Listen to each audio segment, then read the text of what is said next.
কি অপূর্ব এক দৃশ্য!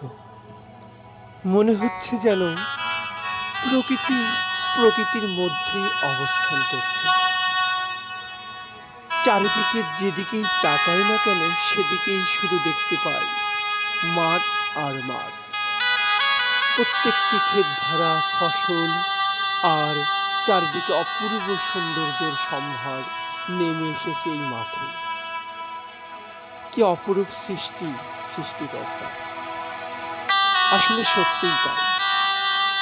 এই সৃষ্টির দিকে দৃষ্টি দিলেই বোঝা যায় যে সৃষ্টিকর্তা আমাদেরকে কত ভালোবাসেন। তাই আমাদের উচিত অবশ্যই এই সৃষ্টির দিকে দৃষ্টি দেওয়া। প্রকৃতি যেন নতুন সাজে আজ সেজে গিয়েছে। নতুনভাবে প্রকৃতি আজ আমাদের মাঝে উদয় হয়েছে। কি অপরূপ দৃশ্য! সত্যি আজ এই দৃশ্য দেখে মনটা ভরে গেল। ওই যে দেখুন দূরে কত সুন্দর একটি গাছ। মনে হচ্ছে যেন ওই গাছটি প্রকৃতিকে এমনভাবে সাজিয়ে দিল